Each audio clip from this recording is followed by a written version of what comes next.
Ladies and gentlemen, boys and girls, children of all ages, welcome to Altitude Adjustment. My name's Mario Vidanzi. That's Mike Carmellini. That's Cameron Parker. And that's Glenn, what's his name down there. And as you can see, there are four of us because sometimes on Altitude Adjustment, I like to do cover four where I get four people. I sometimes always like to do these things. Oh my God, Mario, you're such an idiot. You can't always do something sometimes. What the hell? Got him. It's true. Okay, well, this is Altitude Adjustment.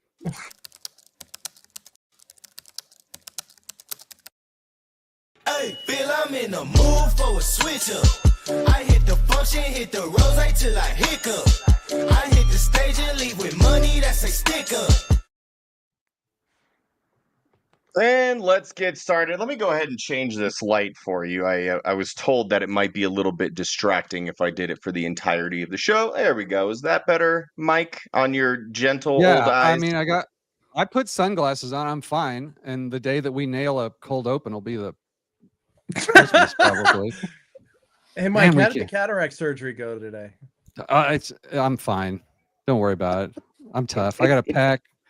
I got one pack. I got a PCL. I got a cataract. But if it's fine, why are you wearing sunglasses? It's not about me. Okay, this is not what people are tuned in for. Thank you for the old man talk. We are going to go ahead and move right along. Let's do a quick roll call. Mike, we'll start with you. Plug all your shit so we can get started. Thanks. Man, thanks, Mario. Thanks for always being in such a great mood, bringing positivity back to Broncos country.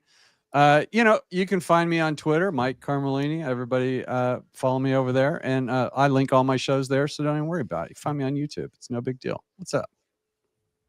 Cameron, I'm not go here ahead and plug your stuff now. I mean, I'm here to help in case you.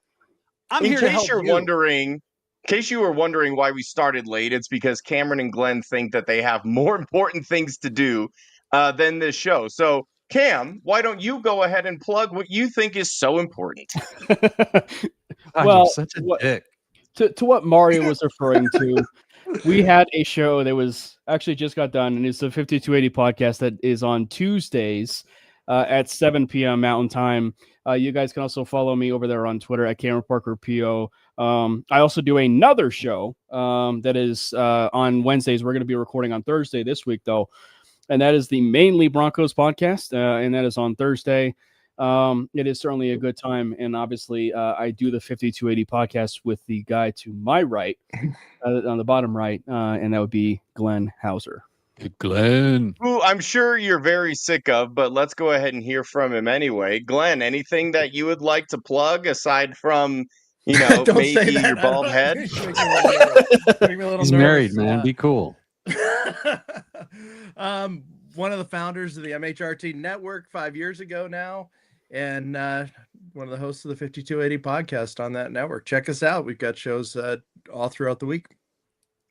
Fantastic. All right. If you are unfamiliar, thank you all for joining me.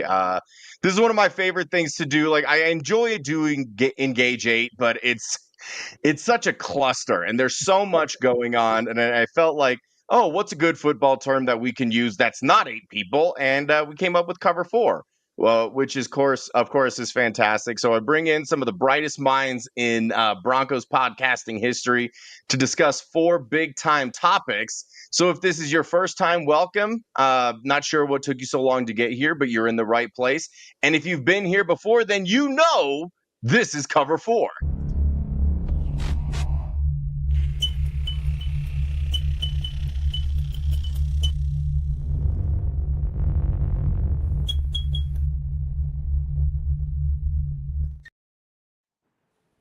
And that beautiful graphic obviously brought to you by Render Force because I am too cheap to actually pay for the rights to the actual video. And so, Glenn, we'll actually get started with you for the first topic. Glenn, what is the first thing we are going to cover in this episode of Cover 4? Well, I think it's fitting, especially on this show, Mario, with your history and your family's history with this man. Today marks the 4th anniversary of the passing of Demaryius Thomas. And, it's it is nice to see that Broncos country and his former teammates still revere him in so many different ways. One of my favorite things when they talk about him is that a lot of the times it's not even about him as a teammate or any of his on the field accomplishments. It's him as a person. It's his interactions with their children. It's pushing, Peyton Manning talking about him pushing his son in the laundry cart after that. But Mario, if you don't mind, sharing a story or two just about how you met Demaryius initially, when your dad really helped him out before he signed his contract, I'd love to bring you in if that's all right. Oh yeah, absolutely. And this is one of my favorite stories because it still feels so surreal to me. I mean, the whole situation, it doesn't feel real what happened 4 years ago. It just feels like it's been in a fog. Mm-hmm. But yeah, so the first time that I ever met Demaryius was at my dad's office. He, like so many players before him, was told about my dad, went to go get his body worked on, and this was the time of like the original collective bargaining agreement where if you were a holdout as a draft pick, you were not granted clemency the same way that like draft picks are. So the way that it used to work, when you were drafted to a team, they would put you up in a hotel, they would kind of pay for your stuff until you signed your contract. And if you were in fact a holdout, they would take all of those benefits away from you. And so Demaryius was on the brink of kind of being a holdout, which I learned at the time was a result of the agent, not the player. I mean, leading up to that fact, I always thought that, oh, the players are holding out for more money, they're being selfish, whatever, it shouldn't be this complicated. Demaryius was chomping at the bit. And said that he didn't care if he got less money than Des Bryant, who was taken after him, less money than Tim Tebow, who was taken after him by the same team. He was just chomping at the bit to go play, and obviously his agent talked some sense into him. He's like, no, you were drafted before them, you're getting more money. So he's in the office and he's telling my dad about his situation where he's not sure where he's going to stay. And my dad was like, well, why don't you come stay with us? You can sleep in our basement. You can come and go as you please. It's basically like a little ensuite down there. And Broncos legend Rod Smith, who was a frequent patient of my dad's, happened to be in there at the same time. And I think as a result, Rod told him, hey, man, you got to take that. No distractions. Go live with Dr. V. And so I was like, oh, my gosh, I'm going to live with Broncos first round pick Demaryius Thomas for like a week or two. This is awesome. And so my dad's like, yeah, just follow Mario back to the house. He'll show you where you live, get you all set up. My dad failed to tell my mom that Demaryius Thomas would be living with us. So Demaryius goes and he just had like one little suitcase, a little Dob kit, gets all set up. And I think he went to go work out and went to the gym. My mom comes home a little bit later and I saw her and I said, hey, have you met Demaryius? She said, what are you talking about? I was like, Demaryius Thomas, he was the Broncos' first round draft pick. He was in Dad's office and doesn't have anywhere to stay. And Dad invited him to stay with us. And my mom thought I was lying through no fault of her own. I was a rapscallion back then, even more so than I am now. And I was like, no, for real. Like, he is staying with us. His stuff is here. She's like, Mario, I don't have time for this. Like, cut the crap. I'm like, go ahead and walk downstairs and look. So my mom, because she didn't believe me or trust me, walked downstairs, saw Demaryius' suitcase sitting there, and she goes, oh my God, I'm going to kill your father. And I was like, did he not tell you? And she goes, no, I had no idea that anybody would be staying with us. The house is a mess. It wasn't, but she always thought that the house was a mess. Cut to about a week and a half later. And I had like this is during the summertime, so I was almost going into my senior year at CU Boulder, and was going up there for a party. And one of the players that Demaryius had actually met on the team, I forgot who it was at this point, had been traded. Who I think had been traded for Joe Mays. So if somebody wants to look that up and see who they traded for Joe Mays, but that was one of his. I want to say JJ Arrington, maybe that's the name. But Demaryius was like upset that he got traded. And I was like, hey, man, why don't you come up to Boulder? Like, come to a little house party. Like, if you want to let off some steam, because he was stressed about his contract, too. Because, again, he wanted to go practice. He didn't want to be a holdout. Mm-hmm. And yeah, I'll come up with you, but I'll be the DD. I don't really drink. And so we get up to Boulder. And if you're unfamiliar with Boulder, not real diverse. At least not at this time. Maybe a little bit more so the last couple of years with prime time up there. But at the time, seeing a black guy was like seeing a unicorn. And seeing a black guy that looked like Demaryius Thomas was like seeing a pentacorn. You know, that's a unicorn with 5 horns. And I feel like we walked into the house and you could hear like a record scratch when he walked into the door. And one of the best things is we're playing beer pong, and of course everybody's kind of volunteering to drink his drinks because he wasn't drinking. And he slowly started reaching his elbow further and further over the table as we're playing. And you could see like the people that we're playing against are kind of like getting a little bit visibly upset because elbows over the table when you're playing beer pong, that's a big no-no. Demarius was doing it on purpose. And with his big ass arms, he was damn near just dropping the ball right into the cup. And so he nudges me and he's like, watch this. He reaches over as far as he can and basically drops the ball in. And they're just kind of looking at me, and I'm like, go ahead and say something. Call elbows on Demarius Thomas if you want to. Long story short, we ran the table for about 7 or 8 games. And maybe the funniest thing that DT did that night, when people would take shots and then would ultimately go chase that shot, they would take the shot, and then when they would reach up to try and chase their shot with their chaser, Demarius, with his big-ass hand, would put his hand on their arm and prevent them from being able to chase the shot. And it was jarring because like everybody knew who he was, and you're not going to say like, oh my God, what the hell are you doing? Let me go, Demarius Thomas.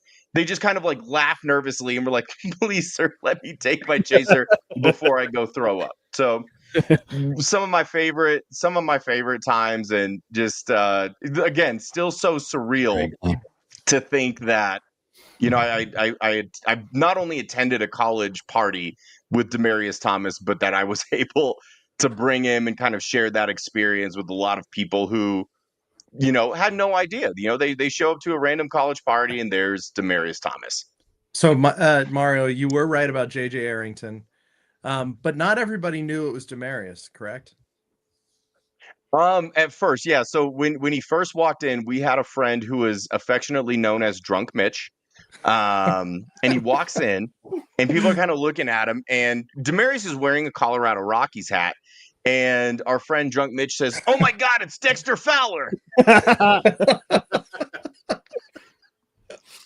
And that story has so lived in the lore of my friend group for a really long time. So yeah, again, it still doesn't feel real. And you were right about everything you said, Glenn. Like, genuinely just like such a great person. Spent all of his free time hanging out with kids at the I think it was the Metro Denver Boys and Girls Club. He was up there all the time.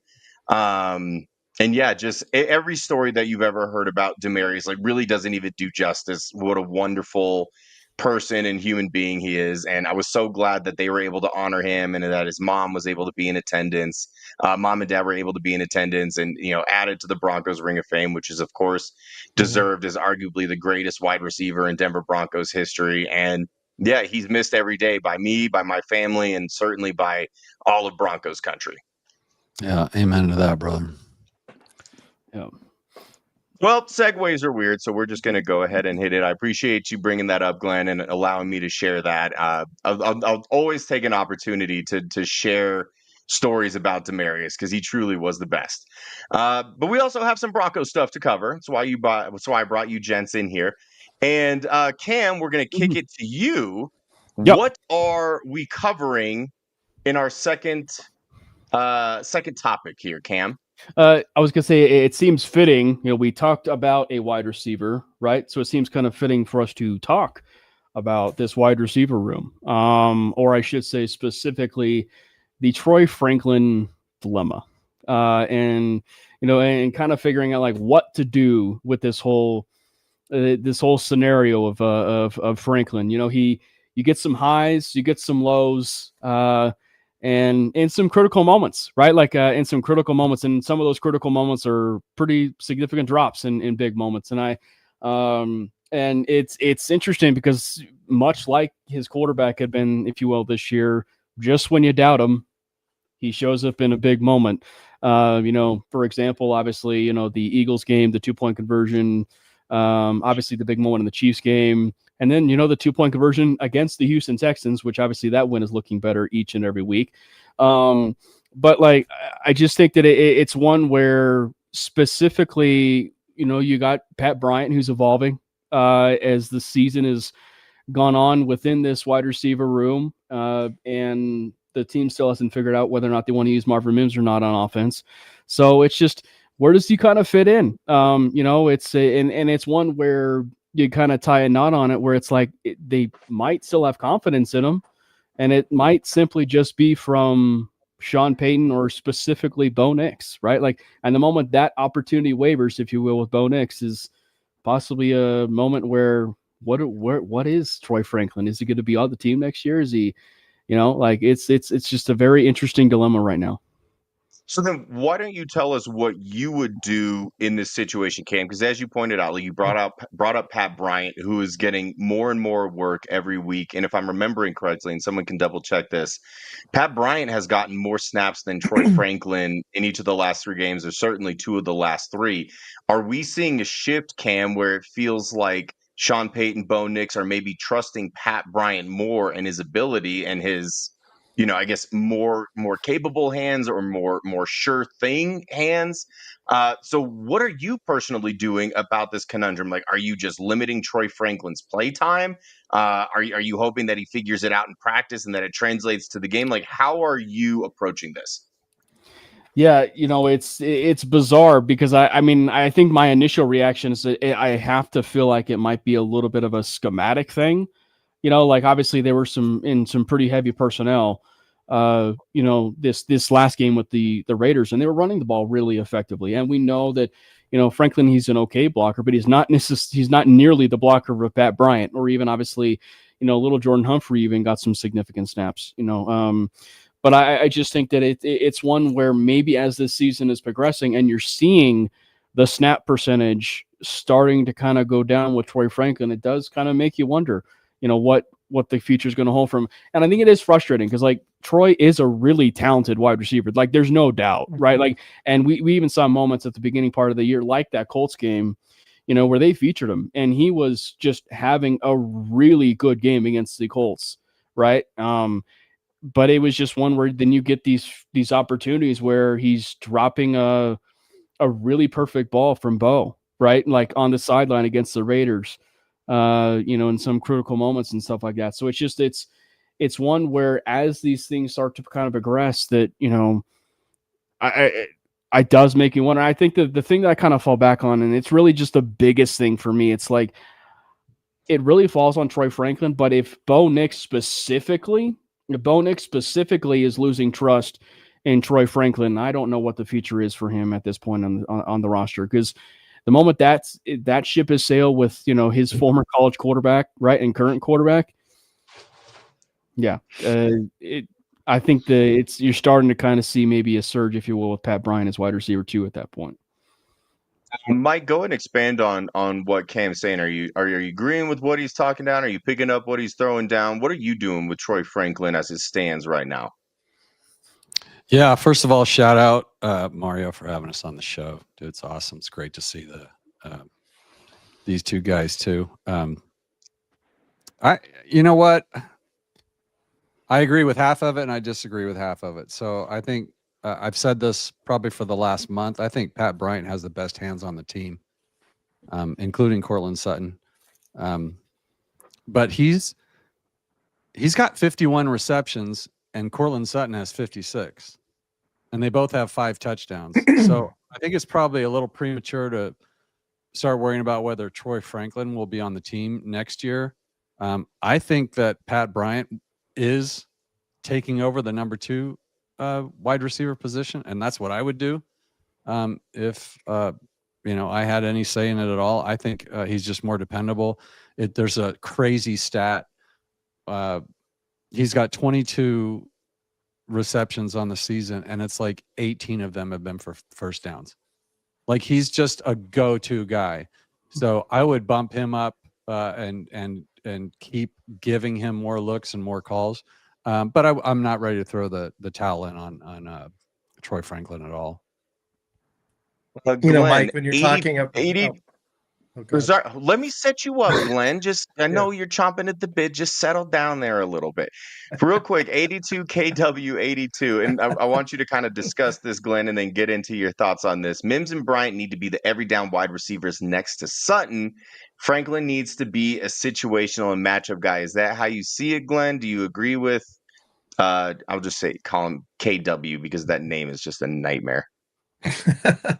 Well, when Mike's talking about Bryant having all of those first down catches, a number of those were not past the sticks. He fought his way there. So he shows that he's got a lot of heart, a lot of awareness. I am loving Pat Bryant. I'd like to see him get more.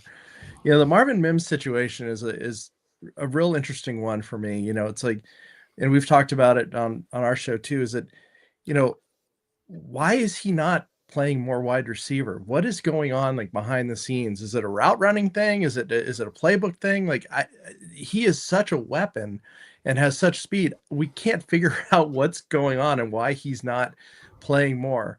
In the conversations that we've had about and switching gears to about Troy Franklin, it was more about some of the, like Cam said, some of these drops, some of these balls going right through the hands. There was a ball went right through his hands the other day. It looked initially like it was thrown high, but it actually was truly a catchable ball. The conversation we've had about Troy really stemmed from, if the Broncos are going to go hard after a real top tier wide receiver in the offseason, who's the odd man out? And that's like really, even though he has over 500 yards receiving, he's right up there in catches. I mean, has a chance to finish up, 700 yards or 800 yards potentially at the season. Who's going to be the odd man out with that? And with some of these drops and some of these obvious miscues, he was in the conversation. We'll see what happens. Dave Logan this week actually said that, Bo Nix loves Troy Franklin. So, they're not going to make a move unless Bo endorses that. Yeah, absolutely. Yeah.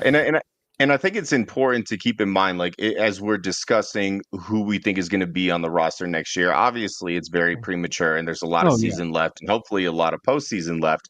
But if you flash back to a year ago and we were kind of seeing the emergence of Devon Vele, who last year was more reliable than Troy Franklin. I don't think anybody would argue with that.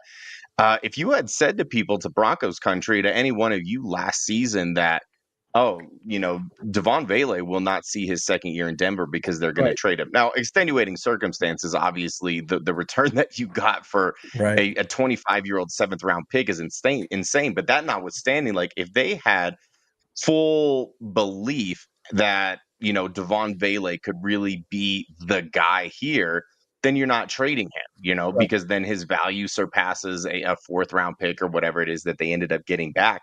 And I think the emergence of Pat Bryant in training camp made them feel more comfortable with getting rid of Devon Vele. And I bring that up because it's the perspective is important. It's not impossible to say that, Troy Franklin isn't dealt. Like, I don't think he's going to be released. I don't think he's going to be cut from the team. But if you have a team that is, in desperate need of a burner, like a poor man's Rashid Shaheed, and we saw what he went for to the Seattle Seahawks, and you find a guy like that or a speedy wide receiver needy team who, maybe they're willing to float you a fourth or a fifth round pick. And so you're breaking even on your investment essentially for a Troy Franklin. And I'm not saying that that's what I would do. I'm just saying, like, let's keep in mind, nobody at this point last season thought that there was any way that Devon Vele was not in the future plans for this team. Things can change really rapidly. And if the Broncos target a wide receiver in the draft, which I think they would be foolish not to at this point, and we could have another situation where maybe this rookie receiver comes in and he kind of edges Troy Franklin out the way that Pat Bryant did with Devon Vele. You find a Troy Franklin-esque type of player, someone that can take the top off, so who can have that separation, but then also is more reliable catching the ball on a consistent basis. Then maybe he phases Troy Franklin out. But again, a lot of this is premature. And I think the fact that we can have this discussion kind of talks about, points in the direction of where this team is at. If this team wasn't like a legitimate Super Bowl contender, then I don't think that we're nitpicking about this because yeah, Mike, like you had pointed out, he's got good stats and he's filling up the stat sheet and he's having almost as good a year, arguably better year than Cortland Sutton in some metrics. So are you willing to go away from that? And I think down this stretch where you have, probably the most difficult stretch looking back on the season right now. Green Bay is arguably the best team in the NFC. The Jaguars are one of the hottest teams in the NFL. Kansas City in December, regardless of how good or bad you think that team is at any given time, historically, Denver is really bad in Kansas City in December. They're bad in Kansas City, period. But in December, I think like they've only won 1 or 2 games all time.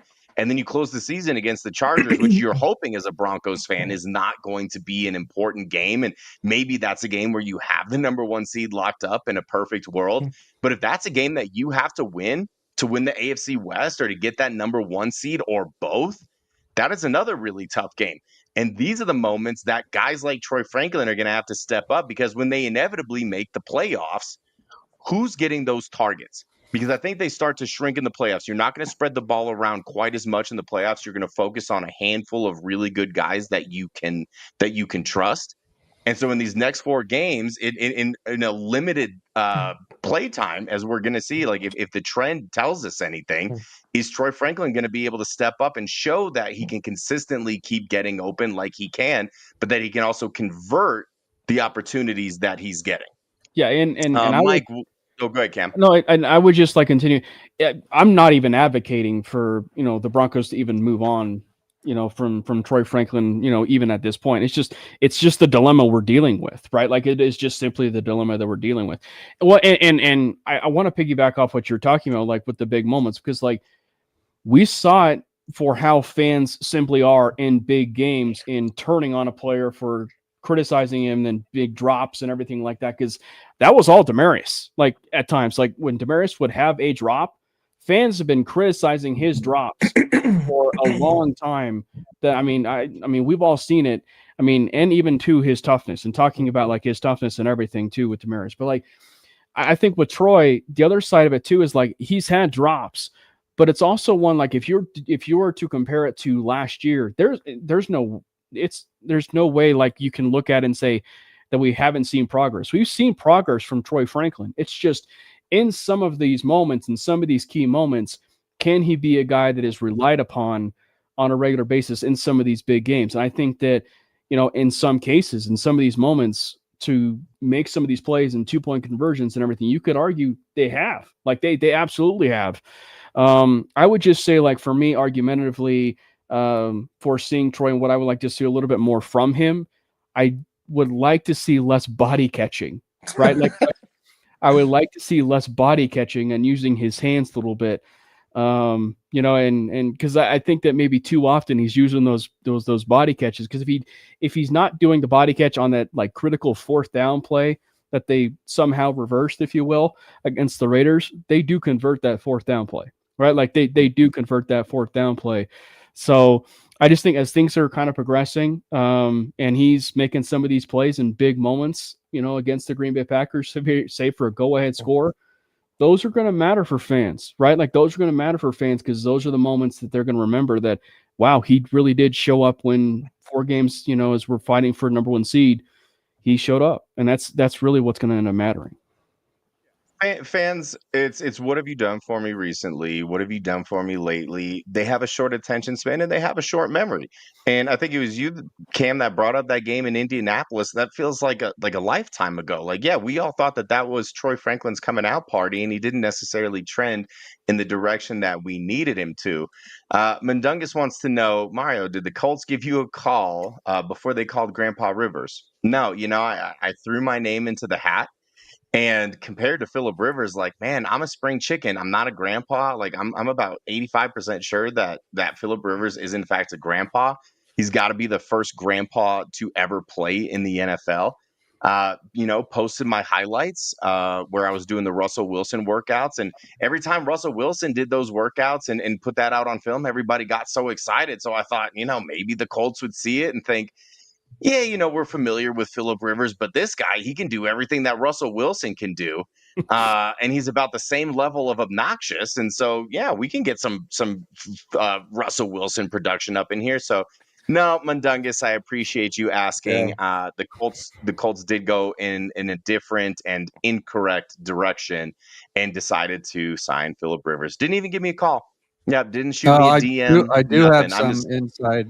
I have some inside information on that. I have a source with the Colts, and it wasn't about you, Mario. They love what they saw. They love everything about you. It was really just they couldn't afford you.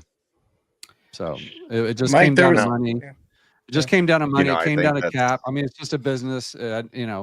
Keep doing what you're doing, and the right situation will come along. But it just like I said, it was, you got the better arm, you got the better looks, you got, you're as tall as Baker Mayfield. They can make that work. They had it all figured out. They had special cleats, made to give you a couple more inches. And taller than Kyler Murray. I'm taller than Kyler Murray. I shared an elevator with him one time, and he was looking me right in my nose. This is the third time you've tried to bring. Did you say hi, Mr. Murray? What floor would you like to go to? Also that Pip Rivers can actually help attendance too. He brings the family, and they can fill a whole other section. Yeah. Well, I was going to say that's a very valid point. You're going to sell more tickets just to get his entire family there. Yeah, absolutely. Mike, we'll kick it to you for the third coverage point. What are we discussing in the world of Mike Carmellini? A little bit of running back, and when I say little, I mean little. So 3 days ago, and Mario, we talked about this right before we went live. I had a video out that went crazy for some reason, and I was saying that the Broncos need to sign a bigger back. And you guys know those amusement park signs that you walk up to and it's some indiscriminate creature and you have to be taller than that sign to go on the ride. I think the Broncos have one of those at the practice facility. And if you're taller than that as a running back, they won't let you in. And I'm going to back that up with a little bit. All right, so let's rewind to April. Sorry, folks. At the draft, and everybody was talking about how little tiny RJ Harvey was. Here's some numbers for you. RJ Harvey is 5'8", 205. Remember that number because that's going to be important. Jaleel McLaughlin is 5'7", 187. Tyler Bidet, 5'8", 197. Deuce Vaughn, of all people, on the practice squad. If you don't know, we have a Deuce Vaughn on our practice squad, is literally the smallest player in the entire league at 5'5", 176. So I talked about Sincere McCormick, and I said, let's bring this guy in. He looks like a badass. I'm watching his highlights. He's only got one, but he's averaging 4.7 yards a carry. I'm like, that's our guy. Get it done. 50,000 views later, I look like an idiot. He's 5'8", 205. He's the same freaking size as RJ Harvey. All right, that's okay. That's okay. What was JK? He was bigger than he was? 5'10", 212, I think. That's off the top of my head. I think David has the solution. Adam Prentice needs more carries. So Adam Prentice is 6 foot even, 245 pounds. And give me some of that. He is going to get some carries in the playoffs. But think about this. RJ Harvey is literally the biggest back on the team. He's our big back. And I was worried about this, guys. Going into we are a legitimate Super Bowl contender now. Let's quit screwing around. Let's just admit that. Okay. If we need a piece, let's go get him. George, Sean, go get a big running back. After that Raiders game, oh, by the way, RJ Harvey, 75 yards on 17 carries, 4.4 yards a carry. This is again 13 runs against a stacked box. Guys, a stacked box is 8 guys or more in the box to stop the run. He had successful runs on 10 of those runs. 10 out of 13. By the way, the last person to have anything close to that was Derrick Henry in 2022. That's how good he did against stacked boxes. Like, I think we may have found our running back. And I'm not even sure that I'm worried about it anymore. I mean, so when Terrell Davis used to play, before you guys were even born, Mike talked himself out of this being a problem in real time. Don't put Paul in a timeout. I'm on my box. I'm staying on it. You can't give me. When Terrell Davis played, he averaged like 25 carries a game. Okay. It took that for him to get going. I think RJ might be that same way. I think 17 is the most carries he's ever had. Every time he gets at least 14, he does really well. He's just getting warmed up. If he had 25 carries, he would have had 120 yards in that last game. I think it's up for discussion that we might be fine with the room we've got. Maybe we stay with him. Glenn, why don't you expand on that, Glenn? Are you comfortable with the way the running back room is? And maybe we can assume that come playoffs that J.K. Dobbins will be back, which obviously would be a massive boost if he's 100% healthy. But as it stands right now, Glenn, how are you feeling about the running back room? Feeling a little bit better after this Raiders game, and Cam and I have talked offline about this, and that RJ his pass pro has even gotten better. Like he's becoming a more complete back, and the fact that it started happening right after JK got hurt is just a massive boost. I don't know what else they can do. I don't know who's available at this point. And who do you bring in that's going to mesh with the team with only 4 games left before the playoffs? I don't know. I think we continue to ride these guys. And let's see what Sean calls. But I love the Prentice suggestion, giving him some more carries. I thought, the dude's been just an absolute beast this year. And I want this to go viral, so I'm going to need you guys' help. If you're in the comments, I want you to help spread this like wildfire. Adam Prentice is not just a fullback. Adam Prentice is the fullest back. Because I absolutely love what we have seen out of Adam Prentice. And I think it's hilarious. Mike, you said, and some other people have been saying, like, he reminds me of Peyton Hillis. And honest to God, that's true. And if you all remember, like, if you're watching this and you remember, like, those mid-2000s Broncos teams, which, I mean, at that point, you could pretty much plug in anybody. Like, Olandis Gary had 1,000 yards. There was a person named Selvin Young at some point who was a really effective back. But, like, yeah, Peyton Hillis was purely a fullback. And the only reason that he started, I believe it was a game against the Miami Dolphins, maybe in 2008 or 2009 or something like that. And Hillis ended up being the lead running back because every single other running back on the roster was hurt. And the Broncos had no other option. So they went to Peyton Hillis, and he exploded in that game, ended up being like their full-time running back. Got a big deal with Cleveland. I think he had one good year there, and then just completely fizzled after that. But man, if we could get a little bit of Adam Prentice, because here's the thing, like, let me take you guys back to the game in London against the Jets when the Broncos had 3rd and 10 and they called a fullback draw to Adam Prentice. And at the time, I thought it was the dumbest call of all time. But now that we've seen a little bit more Adam Prentice, maybe it wasn't that silly to begin with. Mike, you're talking about giving RJ Harvey more carries and letting him get to that 25.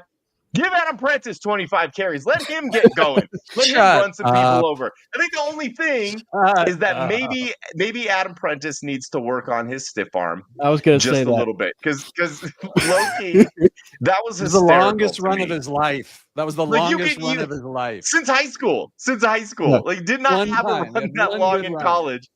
And so what's funny about that is, like, the DB is squaring him up. He's got probably at least 50, 60 pounds on the DB.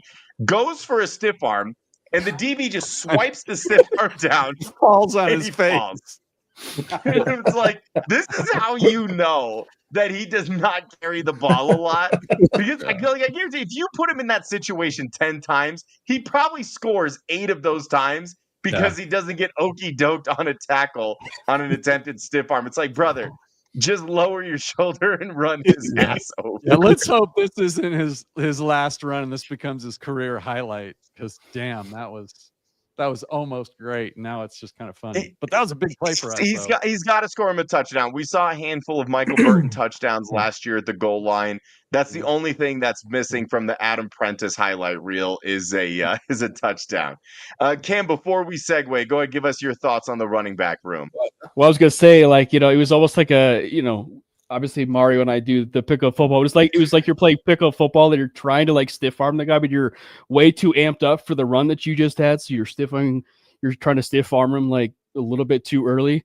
It was kind of like one of those moments, but like, yeah, it was very, I guess the only bad part about the Prentice thing. But I think the thing that should at least get Bronco fans in excitement is like to see that RJ Harvey game at like the early point, like of his starts, right? Like, cause he had been in some games, but this was like his third start at this point post J.K. Dobbins. And so the fact that you were able to see it in such a, I mean, yeah, it was the Raiders, but the Broncos win that game. They had the full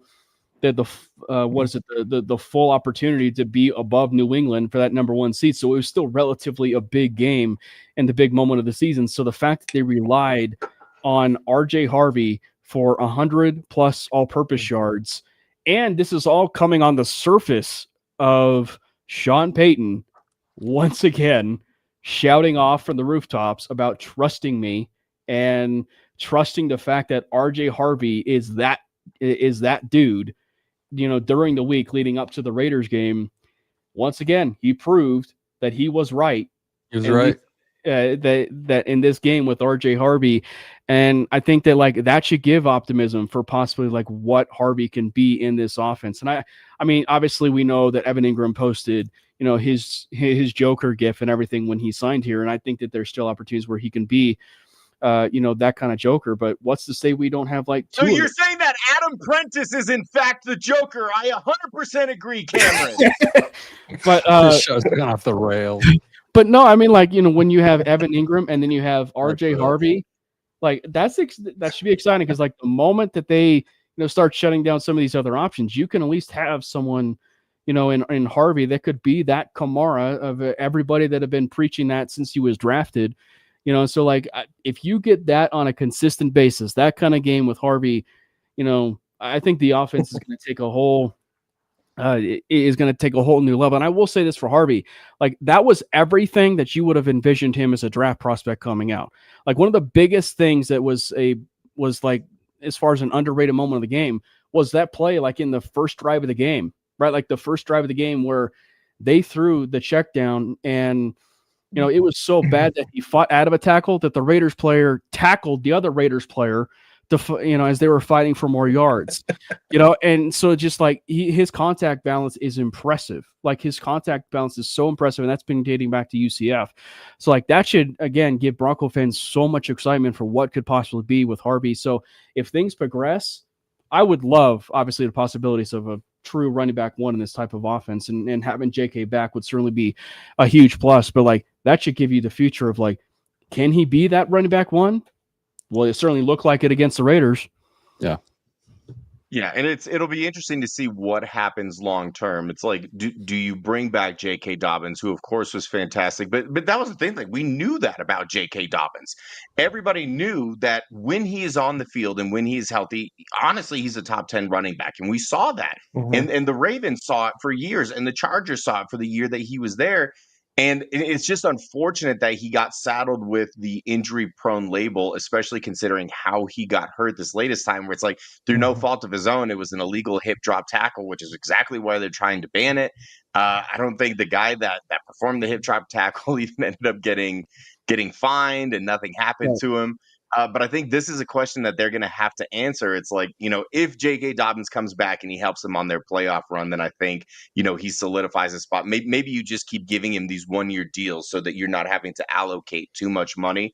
But that still is a decision that you're going to have to make, where it's like, do you move forward with J.K. Dobbins or do you address it in the draft? And this isn't going to be a great running back draft. Like you have Jeremiah Love at the very top, who kind of stands alone, and he's not going to be there when the Broncos pick at 32 anyway. And then I think Jonah Coleman out of Washington is probably RB2 right now. And then you have a bunch of guys who are more like situational backs. Like you have some scat backs, some guys that are good at catching the ball out of the backfield. And then you have some like bigger bodies. And honestly, if it's me, if they don't end up bringing J.K. Dobbins back, I think you get like one of these pass catching scat back types, like a better version of a Jaleel McLaughlin. And you got to get some meat. Like you got to get a big boy in there, like Coleman out of Washington, who's taller than 5'8", right, Mike? Who weighs more than 205 pounds. And so again, it'll be interesting to see how they address that. But I mean, it feels like unanimously, like we're comfortable with where the running back room is right now. And yeah, granted, like you said, Cam, it was against the Raiders, and so you have to take it with a grain of salt.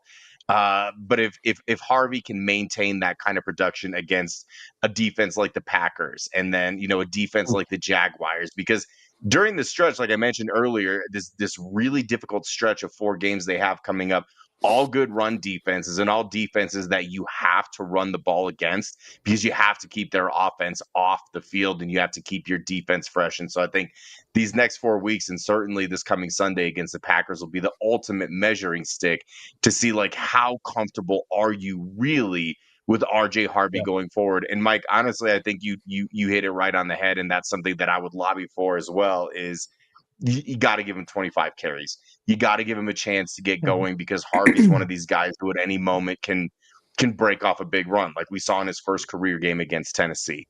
Mario, that's not the Sean Payton way, though. The 25 carries, he likes to spread them out. And that's inherently the problem, right? Like even when he had Kamara was seldom getting 25 carries a game. And so I think that's why we have to look at it and like hold a mirror up to the situation. But they don't have a lot of options right now because their bell cow is hurt. Can I make a comment? Yeah, go for it. I actually think they should offer J.K. Dobbins a 1-year contract right now. I think they should bring him back for next year. Just his attitude alone, and I don't think it would cost a lot of money. We need to have multiple guys in the. He wants to be here. His teammates seemingly love him. I think now, show him a little bit of love. You could probably get him for $4 million. I mean, he was under 3 this time. I think you could even maybe get him for $3 million this year, for next year. But I'm not opposed to them throwing a 1-year deal out to him right now. He's coming back. Well, I was going to say, I hope so. He should. I mean, he just feels like a Denver Bronco, and he said how much he loves it here. And and maybe it's just it's media fodder, but God, if it is, he's doing a really good job of it. He's endeared himself to Broncos country to the point that a lot of people aren't really concerned about his health. They're like, we don't care. We love JK. However many games you get out of him is fine with us. And so as we're previewing kind of like these last 4 games, gentlemen, and we're doing, we can start talking about the playoffs a little bit and potential matchups. The title of this is, are the Denver Broncos legit Super Bowl contenders, or should they be favorites? Or I don't know how Zach decided to word it. He usually kind of goes rogue off of what I tell him. But here's the last coverage point that we're going to get to before we all do a little bit of bricked up. Are the Broncos the best team in the NFL right now, tied with the longest win streak, 4th best defense in the league, an offense that seems like they're starting to really figure it out and click at exactly the right time? And I bring this up almost every week, where when I nitpick things going on with this team, it's not because I'm unsatisfied or because I'm unhappy with what's happening, but it's because I consider this team a very legit Super Bowl contender. I personally consider this team the best team in the NFL, because you don't accidentally win 11 games in the NFL. And people can poo-poo on it all they want and talk about the level of competition, but the bottom line is they've had some massive wins, something that they weren't able to do last year. They're winning the 1-score games, something that they weren't able to do last year. And it feels like all of the things that made them come up short last season, they have corrected. And they have become a complete football team. And this is a down year for the NFL. Like, not only are the Broncos improving and trending way upwards in the correct direction, but the usual suspects in the AFC, these aren't the same teams that we've seen the past 5-10 years. The Buffalo Bills seem like they're starting to figure it out a little bit, but God, they got boat raced by Miami a few weeks ago. We all know what's happened to the Kansas City Chiefs, and we're all celebrating, but I think that we would be foolish to assume that they're down and out for good. Right. Like, I think as long as Mahomes is there, that they are going to be a factor. But then you look at like the Cincinnati Bengals. Of course, Joe Burrow gets hurt; they're a non-factor. The Baltimore Ravens look like they have no clue what they're doing. It's like one week they'll look like a legit team, the next week they look like one of the worst teams in the NFL. And so, who are we really worried about in the AFC? And so, there's a changing of the tide. And I think this is the time when the Broncos need to strike as the iron is hot. I still thought going into the season that they were a year away from being like a legit Super Bowl contender, but they have not only like outperformed my expectations, but all of the teams that you would consider like fearful matchups in the playoffs, all the teams that I just listed, they're not really factors aside from like probably the Buffalo Bills at this point. You're looking at the New England Patriots, who were bad last year, the Jacksonville Jaguars, who were bad last year. And I guess the Pittsburgh Steelers are kind of there because their division is an absolute joke. So, Mike, I'll start with you. Are the Denver Broncos the best team in the league right now as it stands? And are they legit Super Bowl contenders? Mario, they are legit Super Bowl contenders. There's no doubt about that. They're 11-2. They've shown they can win close games, blowout games, ugly games. They've shown they can win every game except when there's no time on the clock, and then somehow they lose. So legitimately, but I would say, honestly, if I'm going to put my neutral hat on, the Broncos are the best team in the AFC. I do believe that, even though the Patriots have the record. So you can't always say the record's everything. I think the Broncos are the best team in the AFC. And it's just really close. I don't think there's a team.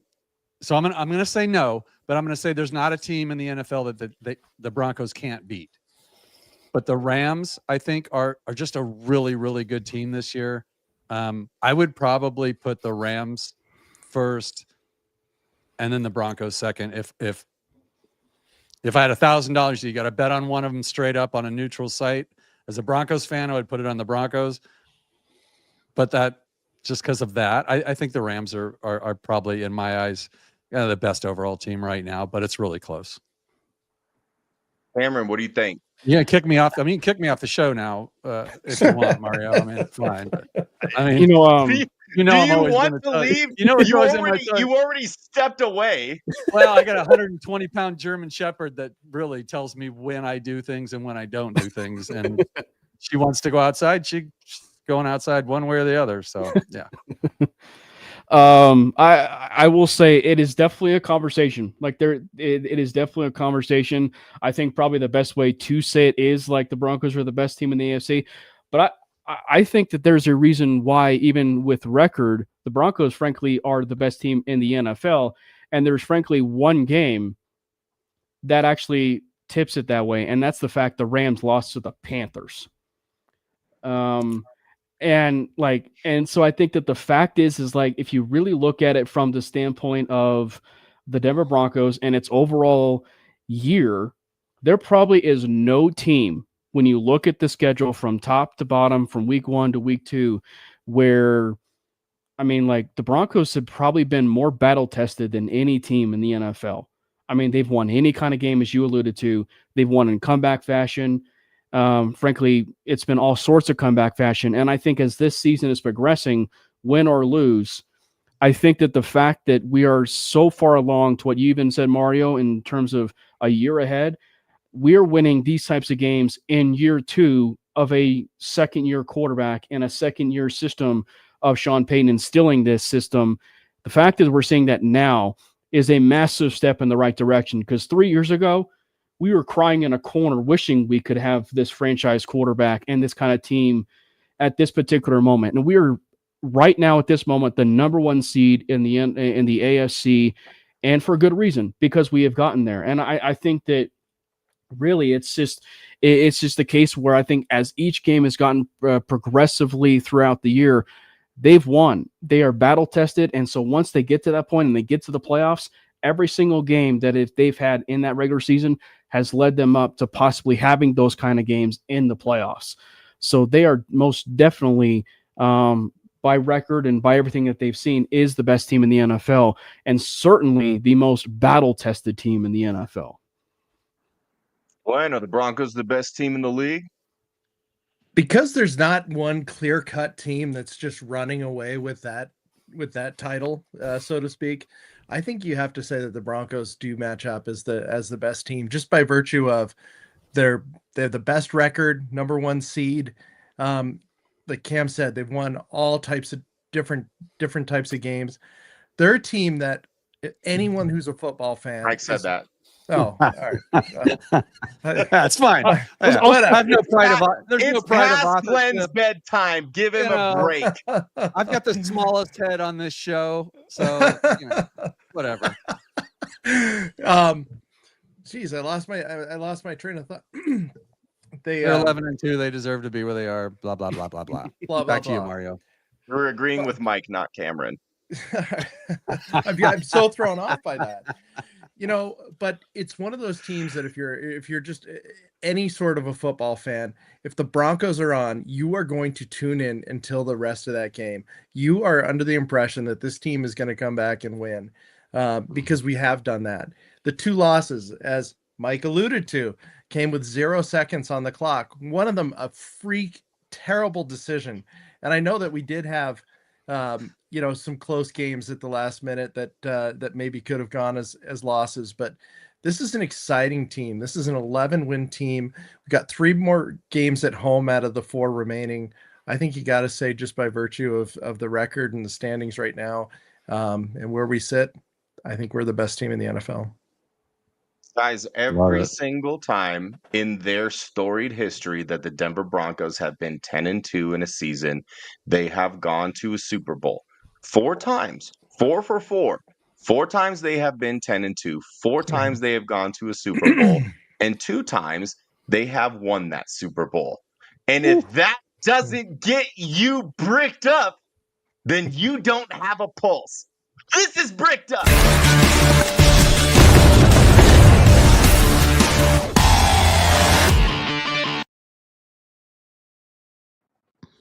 Like Carmellini, what has you bricked up?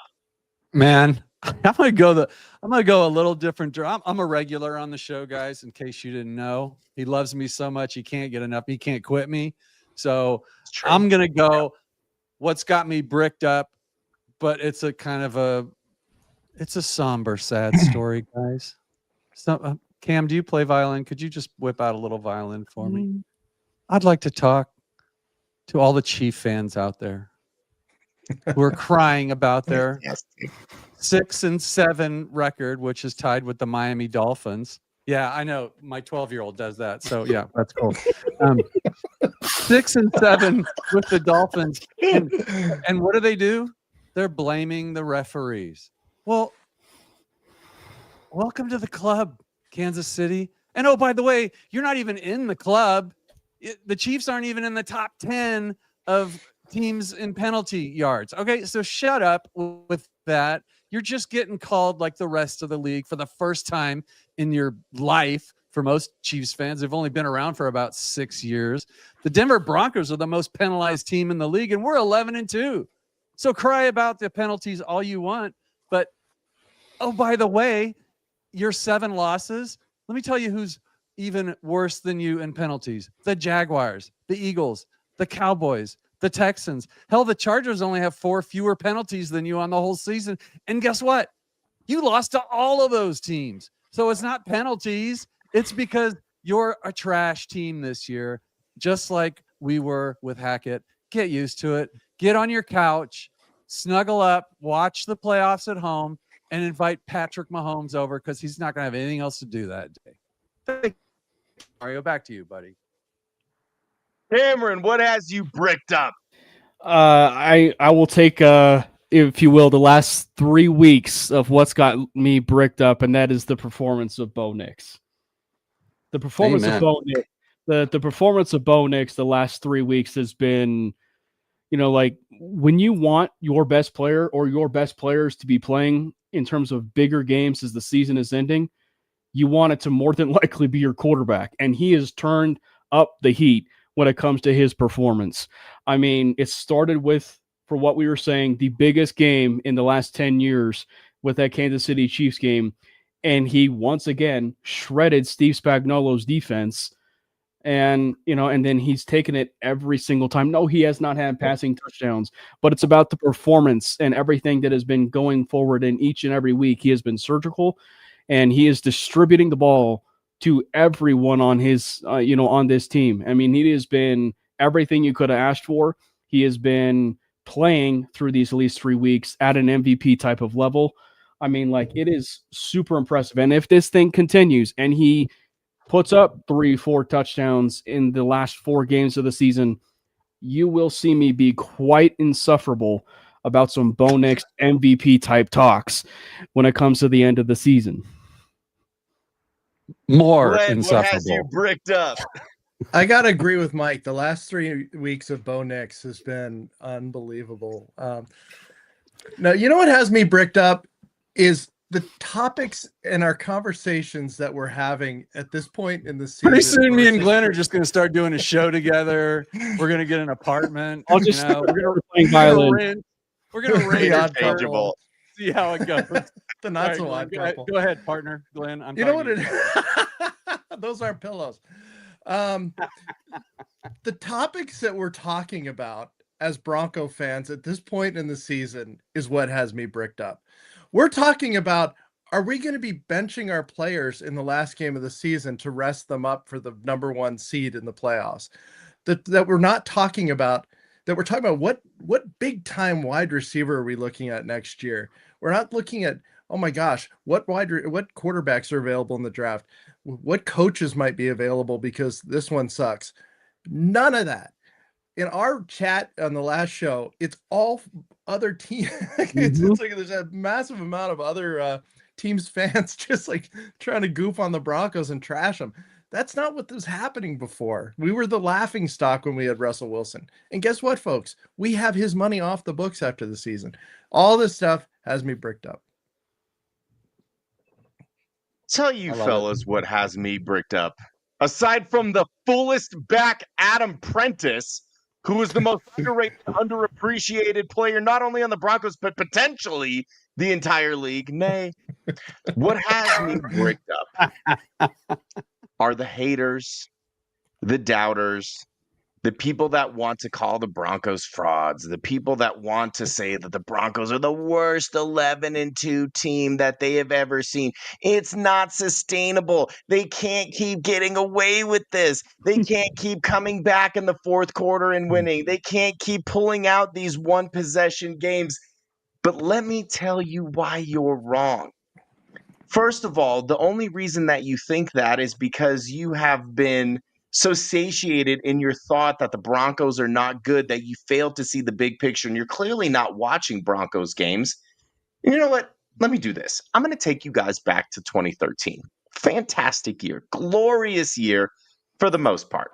The Broncos had a historically good offense. Peyton Manning, to this day, has the record for touchdown passes in a season, a record that, despite there now being 17 games, will probably never be beaten in our lifetime, or at least not anytime soon. That is what is not sustainable, as we saw as it all came to a head in the Super Bowl, in Super Bowl 48 against the Seattle Seahawks. They were beating the brakes off of teams routinely week in and week out. It was a shock when they lost, and it was also a shock if the games were close. That, boys and girls, is what is not sustainable. And then we go forward 2 years to 2015.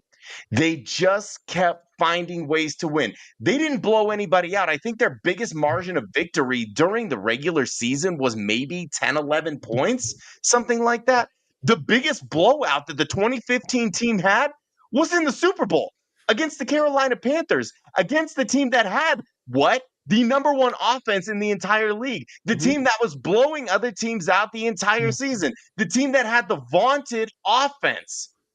The difference between the 2013 and the 2015 teams, not just the fact that it was the defense, not just the fact that Peyton Manning was a shell of himself in 2015. It was the fact that, like you guys said earlier, the team was battle tested. They got put into difficult situations, and they always found a way to win. Peyton Manning got hurt. Brock Osweiler came in, and they did not miss a beat. They did not lose a game that Brock Osweiler started. He beat the Patriots in the snow in a primetime game, a game that nobody thought that team would win. But it's not sustainable. Peyton Manning wasn't good enough. He was a shell of himself. The defense can't keep bailing them out. It's not sustainable. And they sustained it to a Super Bowl victory. So I don't want to hear that the way that the Broncos have been winning for the entire season, the way that the Broncos have been winning for the last 10 straight games is not sustainable, because guess what? 10 games is fucking sustainable. That's a long ass time. That's 2.5 months worth of games they have not lost, and they're doing damn near the same thing every freaking game.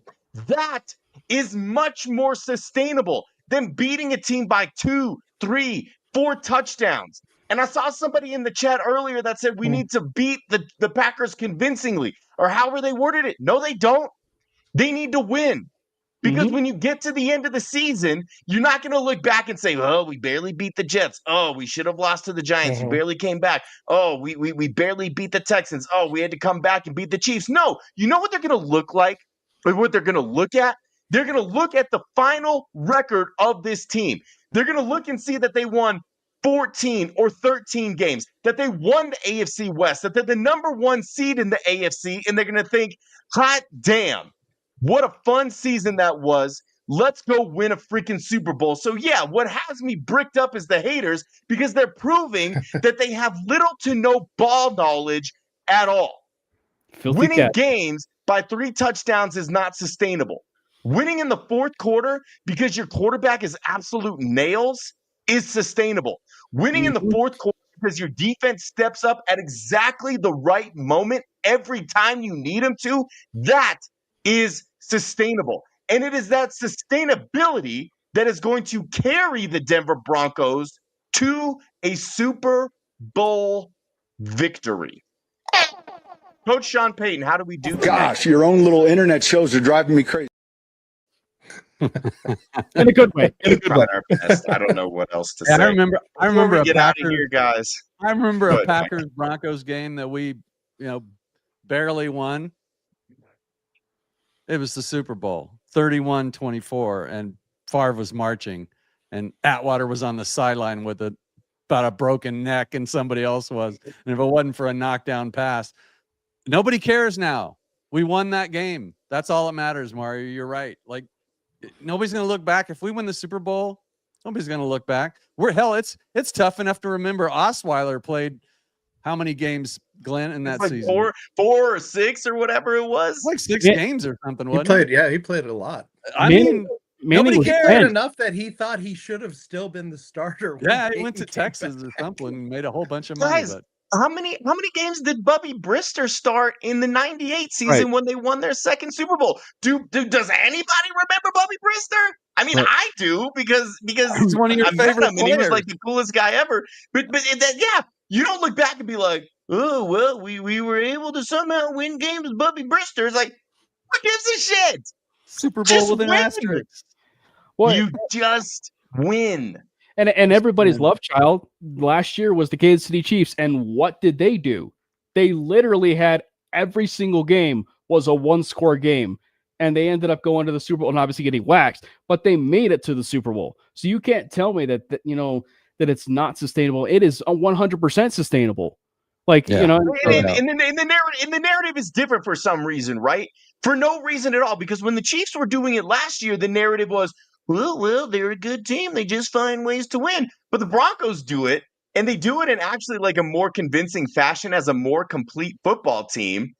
And then all of a sudden it's ugly. It's like, well, they're not winning the right way. They barely beat the Jets. They barely beat the Raiders. They barely beat the Giants. These are all bottom feeders of the NFL. Who cares?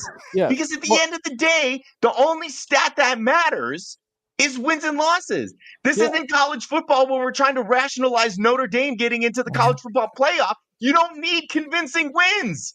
You just need wins. They don't look at how much you win by. My God. Notice how high, the octaves, like he goes up like just a little bit higher all the time as he gets more. bricked To up. get a little bit more fired up. No, but it's just that I just think like it's one of those things. Like you look at just the overall like season. I think I even made this point on Mainly, but it was just like, frankly, you look at all the games that they played. There's an argument to be made that the game that was the absolute worst game of the entire season, where the team really wasn't giving their best when it came to both teams, was ironically enough, the Broncos and Raiders game on Thursday night. Every single game, for the most part, they gave them their best, and maybe the Jets game, but like they gave them their best, right? Like they gave them their best. And like every single game that they've had in terms of more often than not, these comeback fashions, like Washington, the Giants, like everything has been like at their best. And so like anybody that wants to say like, well, they're playing down to the competition, maybe, but it's the other team that are playing up because we are the hunted, not the hunter. And so it's just like, and so it's just like, I mean, I don't know. It goes to show you how much like there's filthy casuals in the world that really don't know when it comes to the Denver Broncos. You filthy casuals, you. Before we get out of here, boys, thank you all so much for joining me. Fantastic show. You all did an amazing job, which is exactly why I brought you on this show. Maybe next time you get an invite, you will be on time, Glenn and Cameron. Mike, one last time, go ahead and plug where everybody can find you and your incredible content. Oh, thank you, Mario. Finally rebranded the show, Mile High Monster. Mile High Monsters on YouTube. You can find us over there. Mic'd Up is just one of the shows we do. So I had to rename the whole channel, and apparently it's working quite well, as I will selflessly, humbly offer to you that my channel is the fastest growing, 27% over the season. So thank you to whoever keeps that stat. I don't know who it is who does those numbers, but he's an awesome, good-looking guy with a fantastic wife. Sounds like a nerd. Sounds like a nerd. You're a nerd. Your face is talking about numbers. That's nerd shit. We don't talk about nerd shit on Altitude Adjustment tonight, but I didn't do it because he had some LGTBYOA/stat. And I thought I'm not going to nerd out tonight, so I'm not doing it. But thank you, Mario. Shout out to you for having us on. And Cam and Glenn, I love you guys. It's so good to see you. And I miss you guys. It's good to see you. Glenn, try and stay home. Try and stay home a little bit. But yeah, thanks for everybody that watched all our shows. Like and subscribe to everybody's, please. And I'm sure that Zach will lovingly put all the links in the description at some point. And Mario will make sure that he does that. No, we can't mess with the algorithm, which is a word that I totally knew before today. Cam, plug all of your fantastic content, please. Oh, man. Make sure you hit the subscribe button for the MHRT Network page. Also, YouTube is now doing this thing now where you can actually do memberships now. So make sure you hit the join button for MHRT Network, and so you can do the different subscriptions and everything for that. We also created, I want to say, like a couple months ago, the Mainly Broncos YouTube channel. So subscribe to the Mainly Broncos YouTube channel. We're doing a lot of like YouTube, Instagram, TikTok short form that has really taken off in the last, like, I'd say like 2 or 3 months, if you will. So shout out Josh Sherman, who does our short form on that. But follow me over there on X at Cameron Parker PO. We do our shows typically every Wednesday at 7:30 at Mountain Time. We won't be doing it this week though, because I have a Christmas party to attend to on Wednesday. But we will be doing it on Thursday this week. So make sure you tune in at about 7:30, and then obviously the 5280 podcast, where we are apparently late coming to Mario. You mean apparently? You very clearly were late. That's not like a debatable thing. You're done, Cameron. Glenn, plug your wonderful content. My wonderful content. The MHRT Network, please like, subscribe, support us and the rest of our shows. We do have the 5280 podcast every Tuesday night. Starts at 7 p.m. Mountain. Goes at about an hour and 4 minutes generally. So we oddly specific. So specific. Funny. Thanks a lot, Mundungus. But just great to see you guys. It's awesome to be here. Thank you. Yeah, likewise. For sure. Couple things. David said not enough Mahomes declining talk, but I'll forgive it. No. Don't forgive us for that because you're right. Mahomes is washed. The more kids that he's had, the worse that he's gotten. He's a check down artist. He's a flag monger. We saw it firsthand in Denver. Like the only big plays that you're really going to see out of Mahomes are desperation heaves or when he's trying to draw penalties against Riley Moss. Mahomes is cooked. He's done. Travis Kelce was the straw that stirred that drink, and he has become a bendy straw. I don't understand why I said that. It doesn't make any sense. But that's 4 sexual references. So tonight I've been keeping track. Mahomes is washed. There you go, David. And Andy, you know what? Mario got through a whole show without talking about Ben Solak, I think. I think you're wrong, Andy, because I will say right now that Benjamin Solak is a little bitch who clung so tightly to his false beliefs about Bo Nix that he and his little incontinent ass waited a year and a half for Bo Nix to have one subpar enough game to drop some asinine article about why Bo Nix actually isn't good and why he should have been a second-round pick. Own your shit, Ben. Okay? Just admit that you were wrong. What is it about people named Ben not being able to own up to when they are wrong? It drives me crazy. Thank you all so much for watching. Mario Batanzi, Mike Carmellini, Glenn Hauser, Cameron Parker. This is Altitude Adjustment. You're welcome. And I'll see y'all next week. Okay? Love y'all. Bye.